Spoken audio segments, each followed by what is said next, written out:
So I had to think about exactly what I wanted to discuss today, and Stephanie and I, we were thinking, unique challenges facing women in perfusion, things that we deal with that maybe our male counterparts don't. And so I would like to start off by telling you a little story. About 15 years ago, my husband and I decided to invest in real estate, and we ended up managing about 7 rental properties. And he likes to joke that at one point in our lives, we owned 21 toilets. So don't get jealous now. It's not as glamorous as you might think. So as a landlord, I learned how to fix lots of little things, but toilets happen to be the #1 issue that you usually have to deal with most rental properties. So about a year ago, I had an issue with a leaky water line. And so this is a photo of that water line, and it needed to be replaced. And it seemed easy enough to do, so I took photos of it, and I took it to my local Lowe's. And within minutes of walking in and finding the plumbing aisle, a very nice employee, he was an older gentleman, he approached me, and he wanted to help me find what I was looking for. So I showed him this photo, and he picked out exactly what I needed, while commenting that your guy is going to need this valve, and he's going to want this water line versus this one. So he continued to offer a few tips and advice for my assumed plumbing guy. And I listened, and I smiled, and I thanked him for his help, but I just continued on with my task at hand. And although I tried not to let it bother me that he assumed I had a plumber who was going to do this, it did kind of bother me. So I went home and I took care of the water line. And here is proof of my handiwork. And just in case you're wondering, I charge by the hour. So if you're ever in need, my rates are really competitive. But so what's so fascinating to me is that even today, after all the seminars and TED Talks and TV shows and news stories about gender equality, we are still not able to see it. The Lowe's employee immediately assumed I was only there to shop for the parts and was not going to be the one doing the actual work. So I'd like to take a moment to do this little experiment. I'm going to show you 4 slides, and we'll go through them one by one, and each one will have a single word on it. And when you see the slide, make a mental note of the first image that pops into your head. Are you ready? Yes. Yes. Okay, here we go. Nurse. Electrician. Mechanic. Teacher. So be honest with me and yourself. Was the image in your head gender specific? Yes. Yes. Okay. 50-50. What happens when we make assumptions about people based on gender? Number 1, we may get the wrong answer. And number 2, we miss seeing the full capability of that person. As in my story with the Lowe's employee, did he think that I wasn't capable of fixing that line myself? Did he assume that I'm not smart enough to do it? No. It's the mental model in his mind that plumbers are men that is shaping his reality. So he automatically assumed that I was not going to be doing the work, which caused him to fail to see that I was in fact shopping for the parts to replace this line myself. Mental models are the frameworks consisting of our underlying assumptions that stem from our values, what we believe, what we've been taught, and what we've experienced that help us organize information. Put simply, our mental models dictate how we understand our world. Why is this critically important? They heavily influence how we intake information and how we react to it. And often, mental models become barriers to change rather than enablers. So I want to take a closer look at the perfusion profession and how mental models have shaped our perception of a perfusionist. According to the most recent American Board Workforce Survey, our profession is still male-dominated. The majority of male respondents have 25 years of experience or more, which puts them in an age range of 50 and over. And when we think about this demographic, they grew up in an era where women made up less than 50% of the US workforce. Now, I'm talking about the entire US workforce. And if we look at the number of women working in the medical fields during that same time period, women were rarely seen outside of the nursing profession. So I don't need to go into details outlining how women are historically the caretakers of the home and children, and men were considered to be the breadwinners of the family. We all know that. It's clear why our mental model of a perfusionist simply evolved to be a man.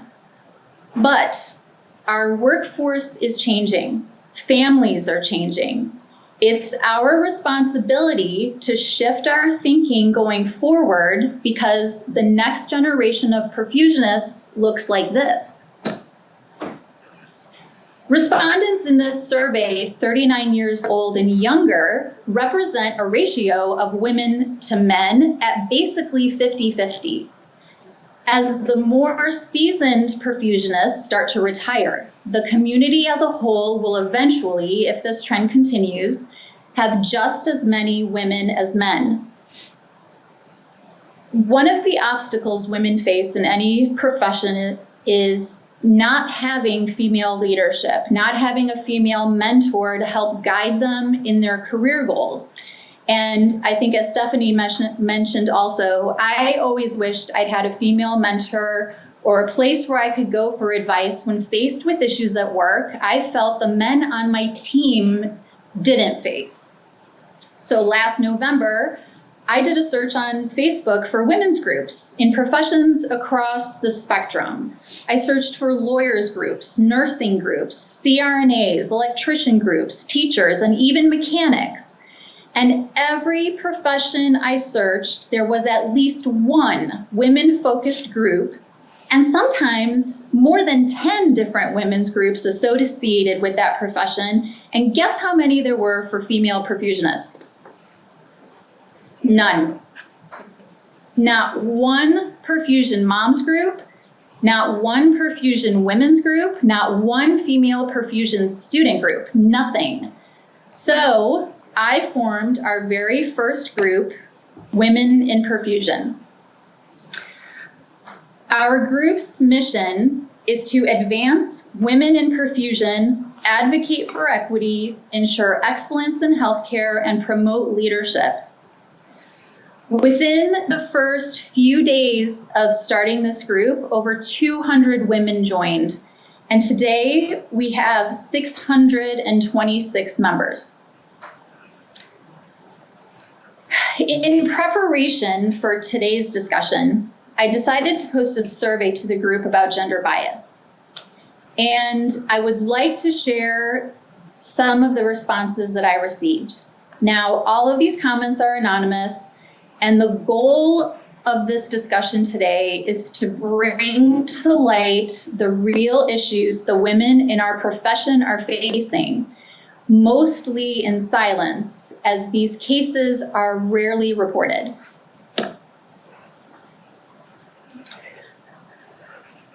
My first interview out of school, 2003, I was asked if I planned on having a baby at any job was offered to my classmate who didn't actively seek the job out. The chief told one of my instructors he was a better fit because the group liked to go to football games together. The group was all male and surgeon employed.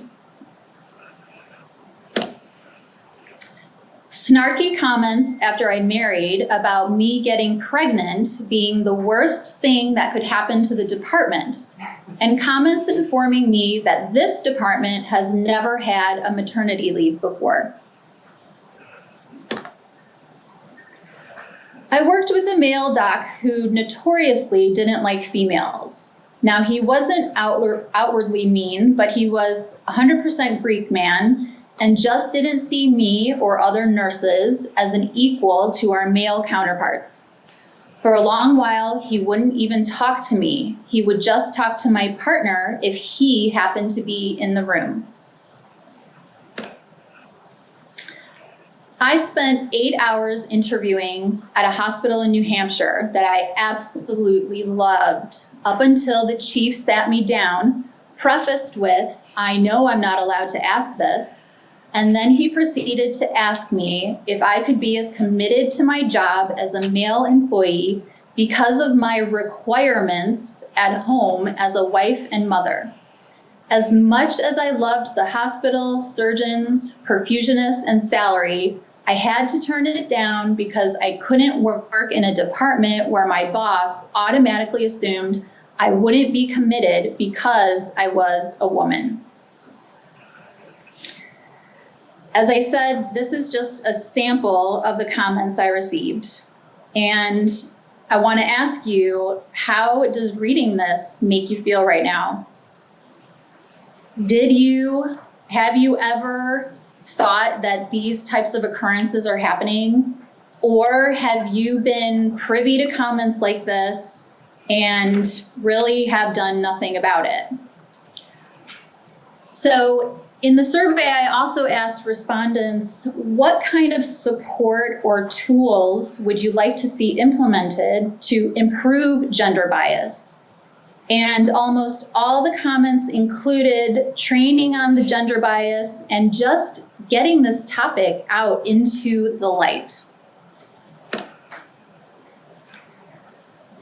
Our professional success hinges on recognizing these issues, talking about them open and honestly, collaboratively, and adopting workplace policies that allow both women and men to balance the demands of family and parenthood with the demands of their jobs. A very dear friend of mine, Sangeeta Kasturi, is an expert in diversity and inclusion training. And she states there are 3 things we can do to reshape our mental models and support gender equality. Number 1, we can recognize that when it comes to women, it is not about their capability. It is about our inability to see it. Number 2, we're not going to have equality in the workplace until we have equality in the home. And number 3, to shift our perceptions about women, we have to shift our perceptions about men. So, shifting our perceptions about men. No one ever talks about this. And here is what I mean. Society has been redefining womanhood for years, but we've been holding pretty steady to what it means to be a man. Men are the breadwinners of the family. Men don't do household chores. Men aren't good caregivers. They're not compassionate enough. Men need to man up. They need to be tough. So in order for women to have equality in the workplace, we need to give men equality in the home. to recognize that men are capable of being nurturing caregivers, that they want to do this, that they will do this, but right now we're walking around assuming they won't. Let's shift to the topic of maternity leave for a moment. How many of you work in an organization that offers maternity leave? For everyone listening, I'm assuming that is most of you, if not all of you. However, does your workplace offer paternity leave, family leave, or sometimes it's called parental leave? Maternity leave alone doesn't offer couples a choice about who stays home. Companies who only offer maternity leave have designed a system in which it is the woman who has to take time off her career, not the man. Essentially, this constitutes a mandate and not a choice, because for a heterosexual couple, the man does not have a choice to stay home. And then we sit back and wonder why women don't have a linear career ladder, why they're always stepping aside and don't advance in their organizations. This system is designed so that the woman has to step aside then, isn't it? And why do we do that? It's because we're holding on to the assumption that men are not capable of being loving, nurturing parents. We need to shift the paradigm on what we expect a caregiver to look, who we expect that person to be. So who knows who the men in this photo are? They are the members of the National Stay-at-Home Dad Network. Did you know there are more than 2 million stay-at-home dads in the United States? The majority of these dads choose to stay at home because their partners earn better incomes, have better health benefits, and better long-term career opportunities. Yet, the biggest challenges these men face is the feeling of being isolated and of losing their identity. Our society is unfamiliar with men taking on this role, and we don't know how to interact with them. So for the women listening, and I want you to be honest, when you're at the park with your kids, or maybe you're running errands, and it's the middle of the day on a weekday, and you see a man doing the same things that you are, do you raise an eyebrow? Do you wonder, what does he do for a living? Why isn't he at work? Why do we limit human beings based on gender? We take one look at a person and put them in a box. We've become accustomed to these gender norms that we all love and we want to believe in and we uphold every single day, yet we keep asking and begging, why can't women have it all? What if we allowed people their full range of human capabilities, and we recognized them and celebrated them beyond the limitations we put on them simply because of their gender? Recognize that people bring to bear qualities and characteristics that are not unique to women and men, but to human beings. Celebrate the stay-at-home dads. Recognize women for being ambitious. Allow men to show compassion and nurturing. Commit to developing equitable workplace policies and be an advocate for diverse and inclusive teams. It is never too late for organizations and leaders to commit towards building a fair, safe, and open workplace culture that makes the workplace inclusive, diverse, and respectful. I thank you very much for your time. Very good. Thank you. Can we see them too? Oh, there you go. Here. Oh, Here. oh, you have to stop sharing your screen. Oh, there you go. Can we have can we have everybody or no? Like, hold on. He's working. I know he's working on it. I know. I'm very demanding. I'm here. We're just flipping back and forth. There we go. There's everybody. Okay. Thank you, David. Well, that was a very sincere. You're welcome. Thank you. I mean, I got you an air conditioner back there. Your own personal air conditioner. It's true too. That very good, excellent talk, Terry, and very interesting thoughts. Stephanie, you wanna start off with some comments, questions? I would say that the first 2 jobs I had from the age of 20 to 30, it wasn't directly asked to me, are you planning on having kids? But it was indirectly asked by everyone in the staff.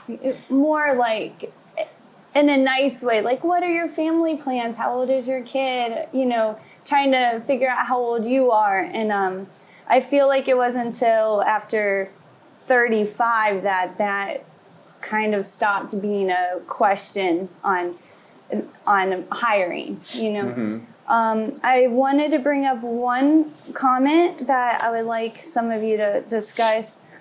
When I was trying to get support for this topic, there were a couple women that I would say over 50 age group that when I said, hey, I'm doing a show on women in perfusion, I'd love for you to watch it or call in, their responses were, why? And I was interested in why that happened. Why do some of our colleagues think that it's not okay or important, or there's no interest, I think, to discuss it? I don't know. What do you think, Linda? Oh, Linda, we don't have your mic. Oh, you have to unmute yourself. Yeah, there you go. Oh, not yet. Uh-oh. There you go. Sorry. Yeah, so when We lost your picture though. We don't see you anymore. lost my picture? Yeah, we see something that says Linda. It's like you might have moved your camera. No, I haven't. Oh, you switched Okay. the camera? Oh, okay. So can you hear me now though? Yes, we just Okay, so wait, so what happened is when you went to share your screen, Terry, I had my whole screen changed and I didn't have any view of your slides, but I don't want to interrupt the program, so I can still hear everything. I don't know why I don't have camera, because when I touch my screen, oh, here I am, back. Yep, you're back. We got you Okay. now.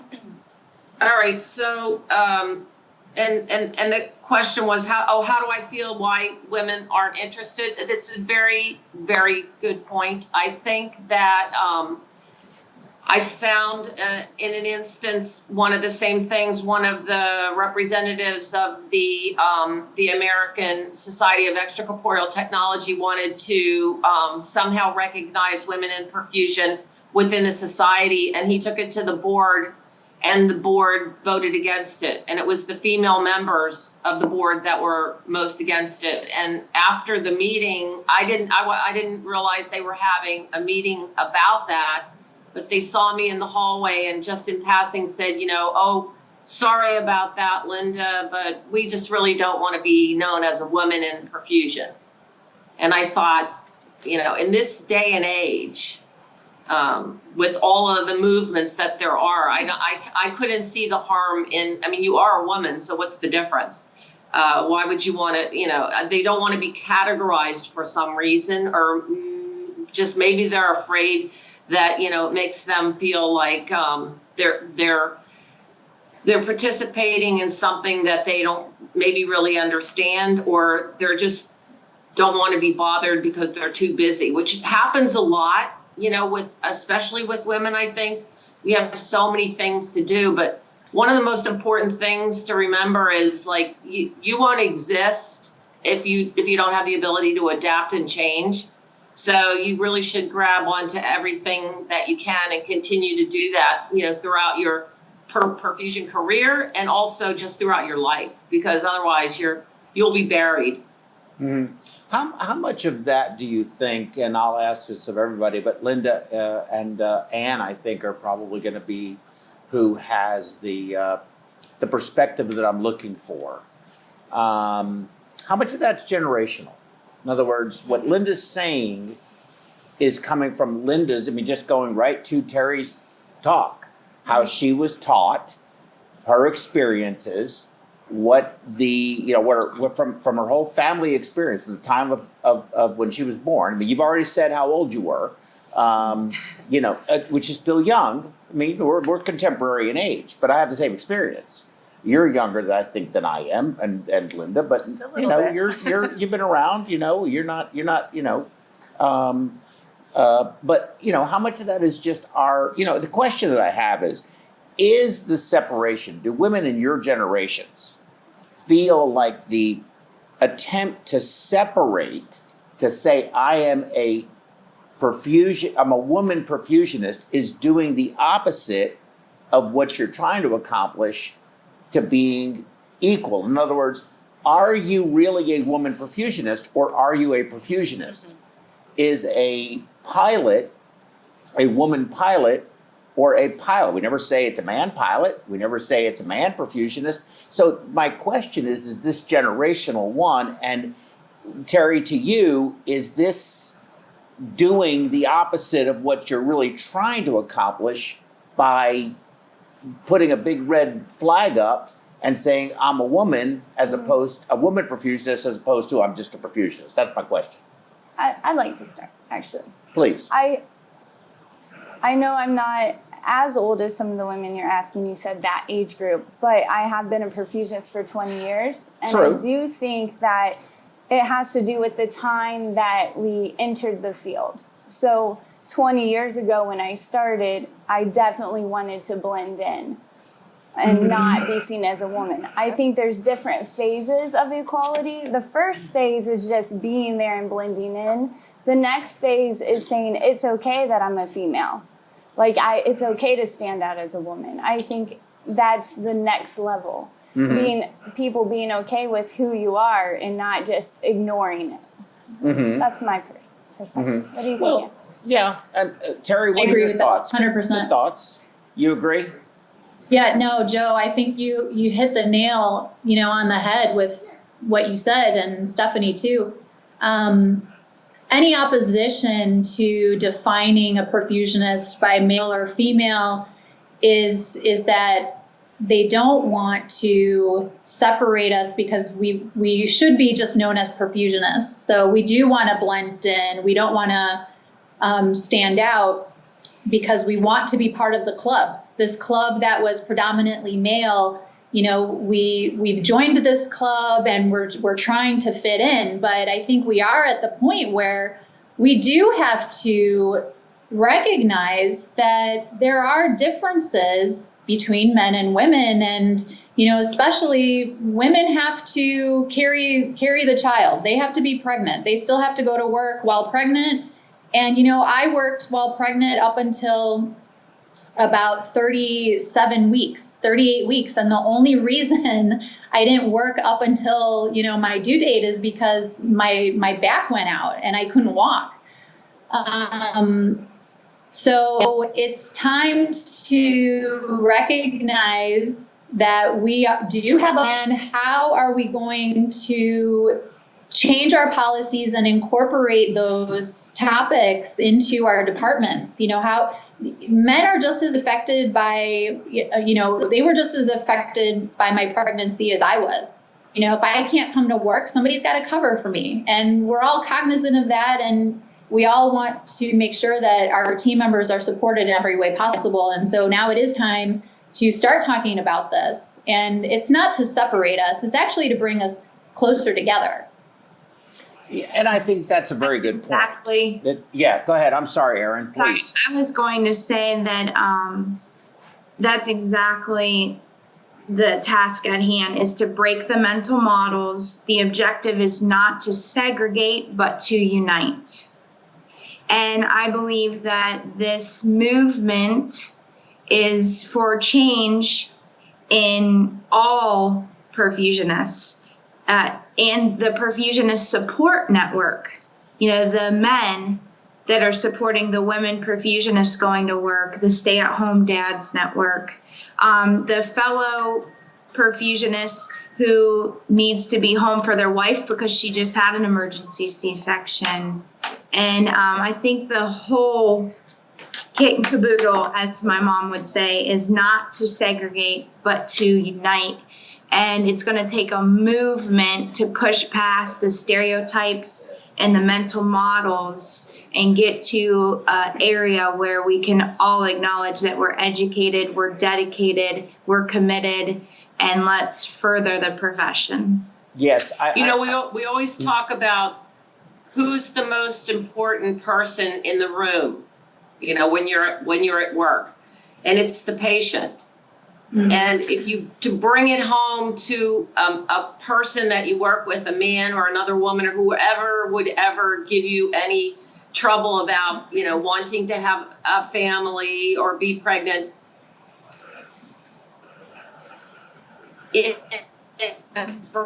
say, so, and then if you have a daughter and she wants to become a perfusionist, is this how you want her to be treated? Yeah, very good points, Linda. I think we have a caller. Ask them that question. That's a very good question. I mean, those are very good points. Two things. We have a caller. So you're on the air. And Linda, can you move to your left again another inch?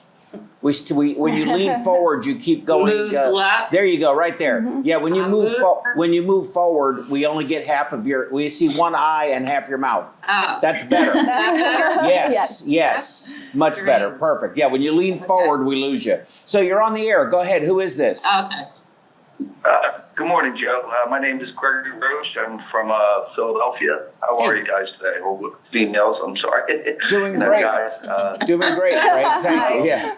Well, they want to be one of the guys, and we want to be one of the girls. I have no problem with it. I'm very, I'm gender fluid, I think, today. I must be gender fluid. There's an example probably of just how culturally we kind of, remark in that matter. And there's that, I guess, that subtle gender separation, I hate to say it, but culturally, we all are act in certain matters. And I'm lucky enough to work at a place where the chief that I have actually is a female, and the half the staff that I work with are, I would, if I off the top of my head, we have a quick number, but it's like a 50-50 ratio as far as male to female, and the different ages are now entering the field. There's a whole different, I think. Just the way that I think kind of like your background, like I've worked in healthcare field for about 30 years now, and from the very start in my early years, the director of when I was a respiratory therapist when I got hired was pregnant. So to me, I just there was a natural understanding that we are male, female. That's whether a role or not, that she's a mother and a worker. So I think that. For me, there was no question that they were equal. The female was just as equal as the male. There was never any thought that there was any kind of difference in that sense. They're just as, sometimes I was always threatened by some in a good way because they were so smart and just, you know what I mean? They just made me feel like I needed to be a better individual on my end of that profession. So one of the lucky things, I actually got to meet Mary Gibbons at one point in my career. Oh, wow. I was at Jefferson University. Awesome. That's a big deal. Yep. And I was, and I just took for granted that, that she was a superior, individual on the perfusion end as me. I looked at to be somebody of that stature, that experience, male or female, that she's just, there's no separation of gender to my eyes. And but anyway, I would commend you guys on just this presenting this and as far as just identifying this as not an issue, but just something we all need to recognize.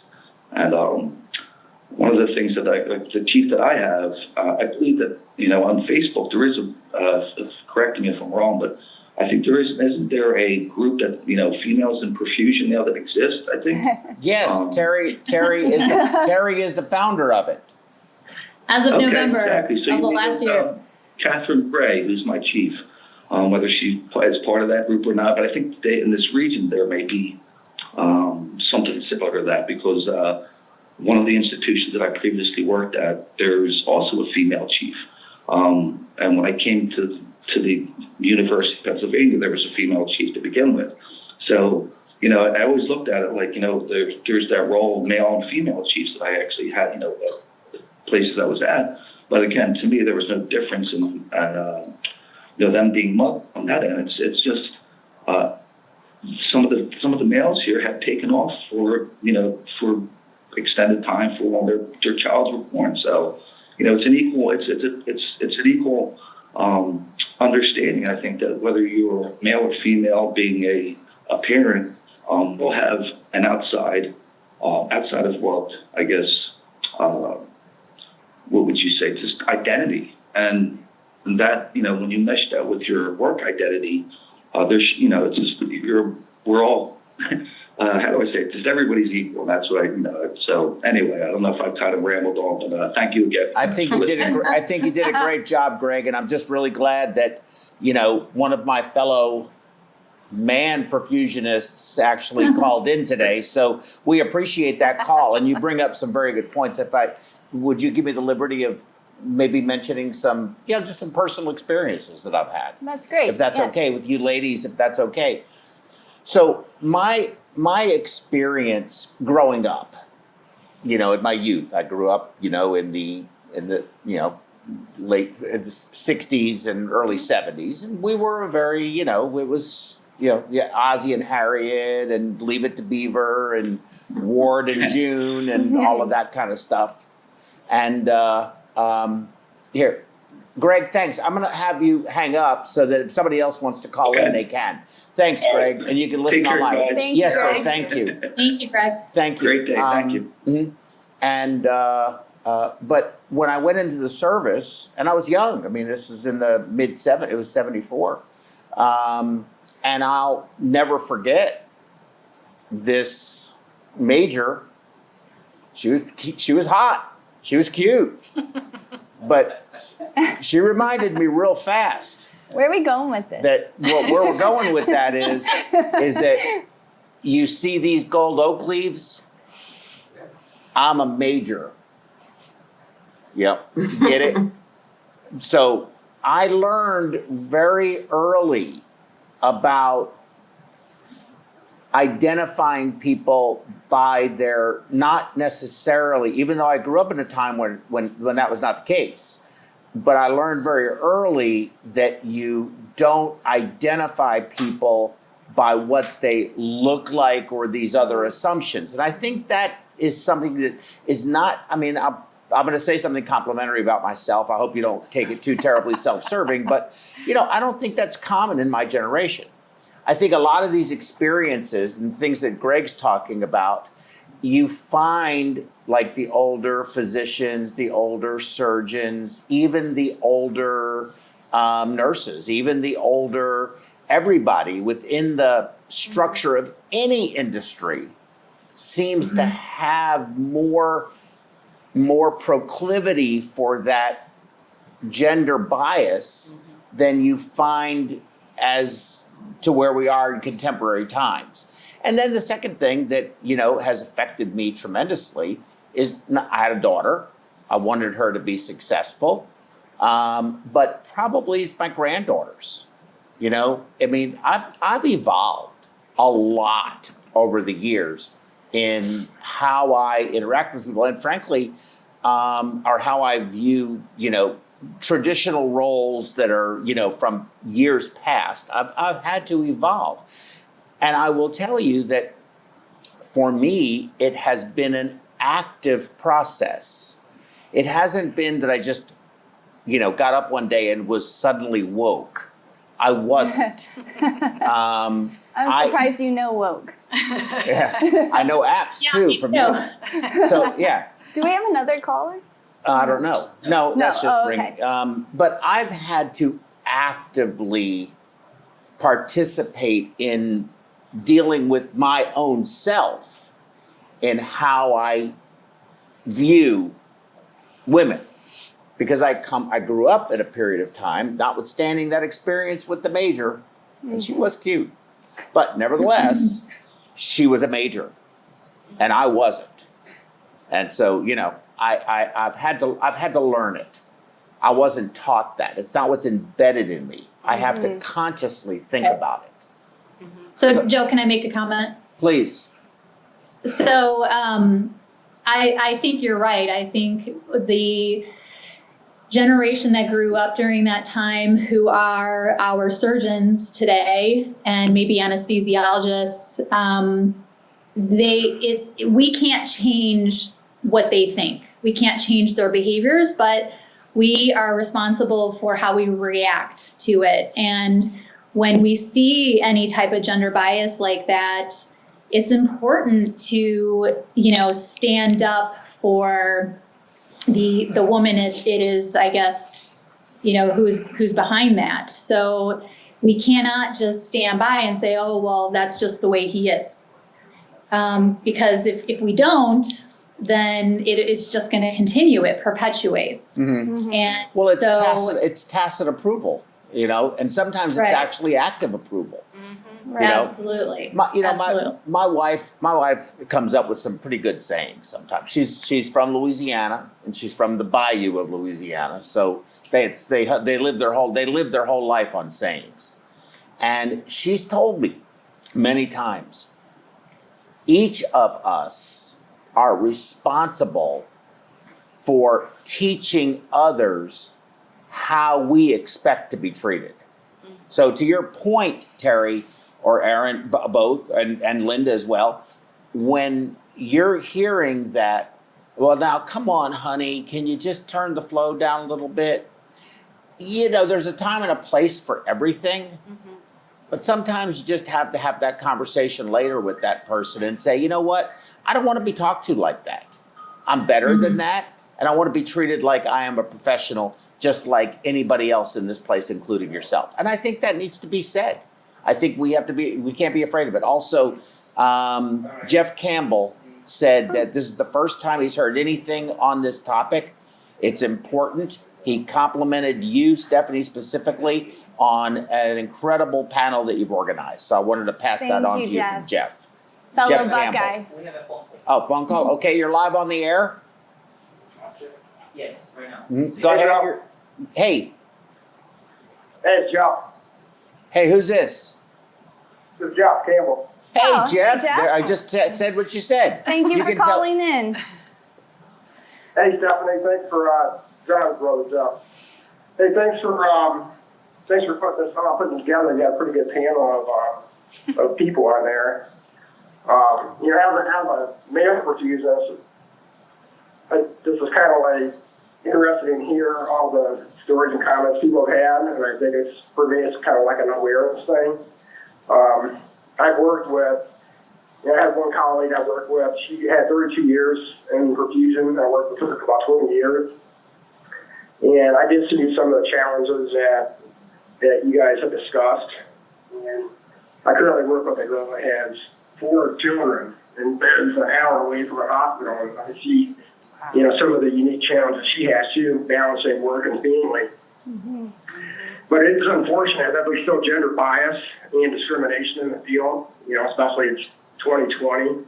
You know, I just recently heard of a situation where a student was offered a job, but then they assumed she was going to get pregnant, and then she turned it down because she didn't like how the department, you know, the people in the department were assuming that she was pregnant and was going to get pregnant soon after taking the job. So That was one of Terry's examples, actually, on and it may have been that girl, because it sounds very familiar to what Terry just described. This just happened in the last 2 weeks. I just heard about this at a prestigious place, whatever. You know, she's a student there right now. Was offered a job, and then some of the guys were talking, and she turned the job down because she didn't want to work, you know, with people like that. Yeah, Jeff. I think it's a pretty good. It's an interesting topic. I've never heard it anywhere. No one's put anything on like that. For kudos, you know, to Stephanie for putting this on and arranging a good panel and just bringing that to everyone's attention. You know, I mean, it's interesting to hear the challenges, the additional challenges you guys have. You know. You know, Jeff, I think with men advocating for us also is going to be a huge step, not just making it about women, but about teams wanting to be equal, and about men also wanting to have that ability to be home with their kids also, or for their teams to know they also have responsibilities at home that they need to deal with. Exactly. And I've got a lot of other questions.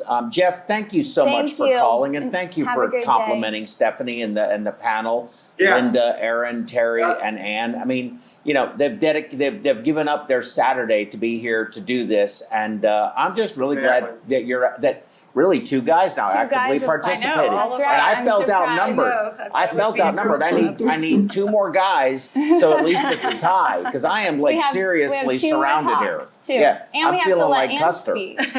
Yeah. So Jeff, thank you so much. We're gonna move on to Aaron. Did you have any comments that you wanted to make? Well, thanks for putting it on, Joe. Thanks, for allowing Stephanie to do that and put this on. So. Thanks, Jeff. Share it. Don't forget, share it on Facebook or FaceTime, whatever the hell the thing's called. Share it with your group. And the Twitter and LinkedIn and all that stuff.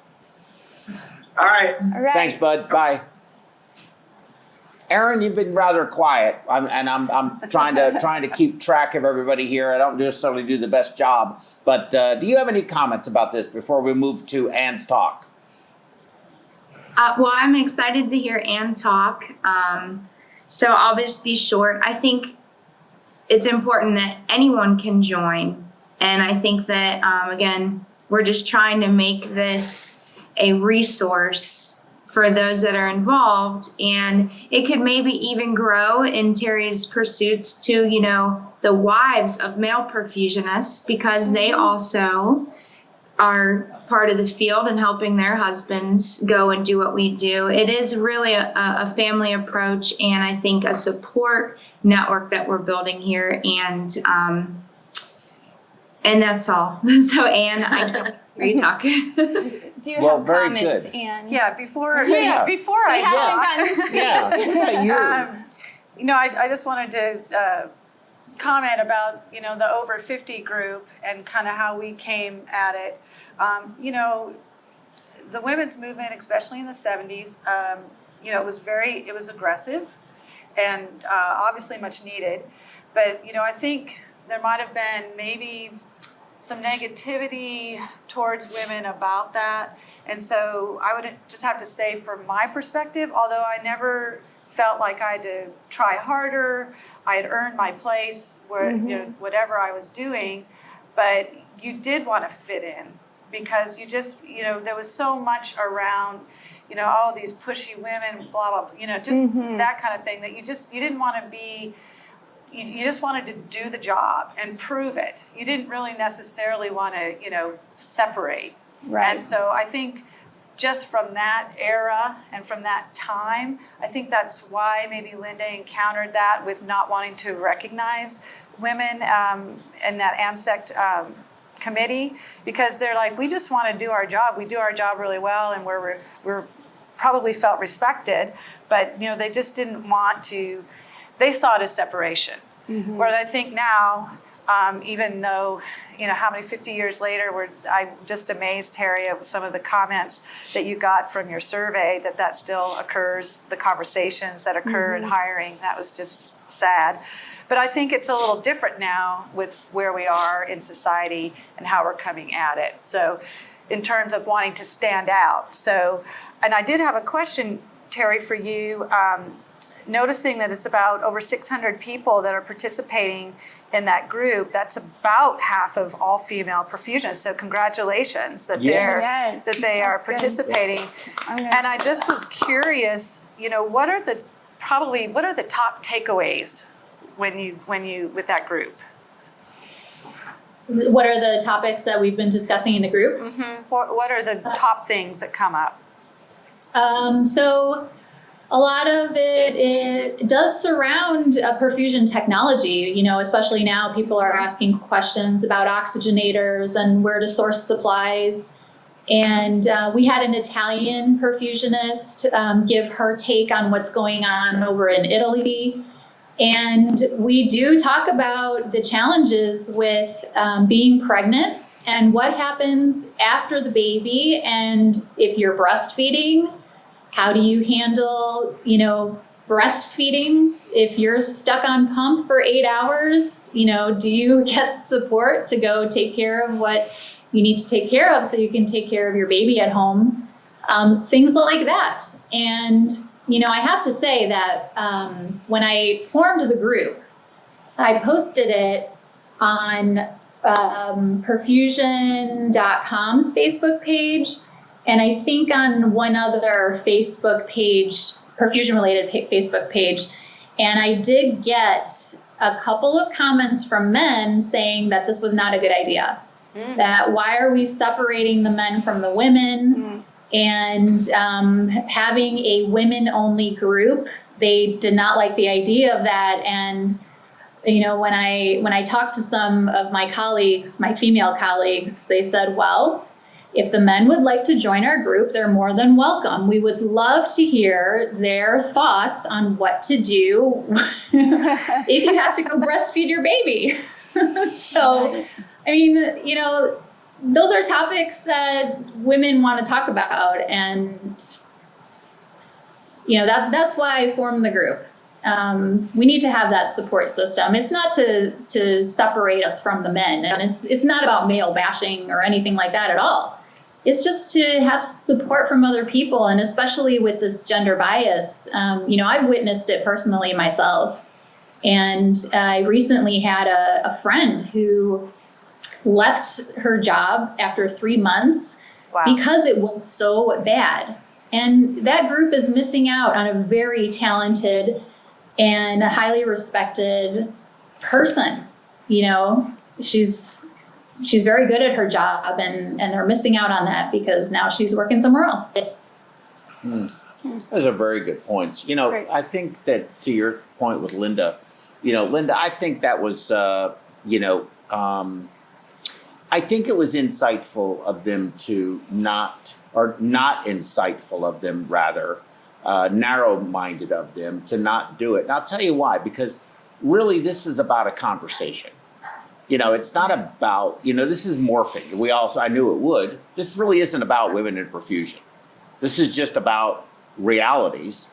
And whether we want to accept it or not, and Terry, you just brought it up. You just made the point. We are different. Men don't carry a child. We can't feed the baby with, we don't produce milk, whatever, So, this